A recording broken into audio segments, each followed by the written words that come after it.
Bonjour à tous et bienvenue sur boursicoté.com pour cette nouvelle analyse technique du CAC 40 en clôture ou suite à une ouverture baissière. Eh bien, le CAC 40 s'est bien repris pour terminer en hausse en gagnant 11 points et 0,21% par rapport à la précédente clôture à 5218,89. Donc des cours qui s'affranchissent ici d'une zone de résistance intermédiaire à 5211 points. On est en train de marquer ici un signal de sortie de cette zone de consolidation que nous avons eu depuis ici la fin des élections présidentielles françaises. Donc on avait ici une phase de consolidation. Attention, on est toujours dans la zone ici de résistance oblique qui définit le haut du trend, mais on est quelque part sur une tentative de sortie. Alors malgré tout, il faudra être vigilant car si l'on regarde les indicateurs, nous pouvons constater que les oscillateurs ici restent neutres, le MACD continue à être haussier, mais on a une baisse des volumes. Et avoir une sortie ici, une cassure de cette résistance sans augmentation de volume, s'apparente déjà à une fausse sortie, ou alors peut-être que celle-ci étant mal placée, on est toujours dans l'épaisseur du trait. Donc à ne pas prendre en considération d'un point de vue chartiste uniquement pour l'instant, tant ici la cassure n'est pas confirmée par les indicateurs techniques. Du côté de la volatilité, on est légèrement baissier et inférieur à la moyenne. Alors cette configuration, malgré tout, tout n'est pas bon à jeter, dans le sens où nous avions hier une phase de neutralisation après la forte hausse que nous avions connue vendredi. Je vous avais indiqué que si on ouvrait ici sur les niveaux d'ouverture d'ailleurs du jour et que l'on imprimait un fort mouvement baissier, on pourrait avoir un signal de retournement majeur en guise d'étoile du soir par exemple. Cela n'a pas du tout été le cas, au contraire, après une ouverture plutôt baissière, le CAC 40 vient ici clôturer largement à la hausse et avale totalement la bougie précédente, en tout cas le corps, avec un changement de couleur, ce qui va plutôt vers une poursuite du mouvement haussier que l'on pourrait, je dirais, valider de cette manière en traçant les retracements par exemple de Fibonacci. Donc si on prend l'intégralité ici du mouvement haussier, nous pouvons constater donc que les cours sont légèrement revenus. On n'est même pas venu entamer ici le retracement à 23,6% de Fibonacci avant de s'affranchir ici de la zone de points hauts. On la teste. Alors certes, en clôture, on reste ici sous les points hauts de la veille, mais on a un nouveau point haut significatif. Et donc pour l'instant, cela va dans le sens d'une poursuite du mouvement haussier. Malgré tout, comme nous l'avons vu donc sur les indicateurs, il n'y a pas de forte conviction sur ce mouvement, donc il conviendra d'être attentif à la suite des évolutions.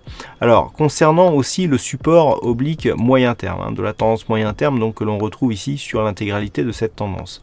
Nous avions constaté donc une rupture de ce support et nous pouvons voir d'ailleurs que les cours continuent ici à évoluer sous cet ancien support qui agit désormais comme une résistance. Donc au pire, si on s'affranchissait ici de cette résistance oblique, mais sans arriver à réintégrer ici une zone d'évolution supérieure à ce support oblique, enfin cet ancien support oblique, eh bien on serait sur une phase de neutralisation, donc neutralisation ici de la phase baissière, court terme, mais aussi de la phase moyen terme haussière, puisque en passant ici sous ce support sans réintégrer directement une zone supérieure, eh bien, on aurait une rupture de la dynamique. Toutefois, les précédents points de contact sont assez éloignés, donc on pourrait être amené en cas de poursuite du mouvement haussier par inscription d'un nouveau plus haut significatif, de réajuster ici ce support sur la zone de point bas. Mais il faudrait pour autant connaître ici une phase de hausse assez dynamique. Donc pour demain, ce qu'il conviendra de surveiller, c'est toujours cette zone des 5182. On a donc commencé à tester ici la zone des 5211.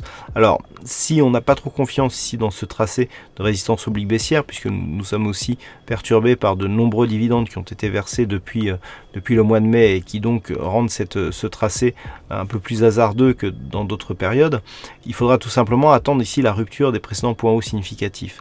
Donc, précédent point haut ici de la phase baissière, c'est tout simplement le point haut que nous avons sur cette bougie, qui se situe aux environs des 5260 points. On est à 5259,47. Donc 5260 points cassés, et bien là on aura un signal assez intéressant qui pourrait nous ramener sur la zone ici de résistance des 5284 points.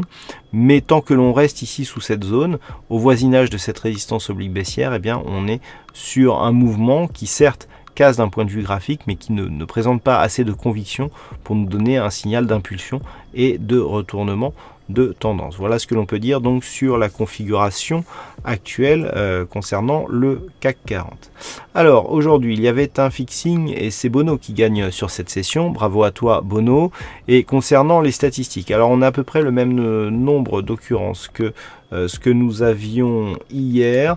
Comment dire, le pourcentage de probabilité est assez équilibré, hein, puisque sur les 16 occurrences qui présentent des configurations similaires, on en a 9 qui sont toujours baissières.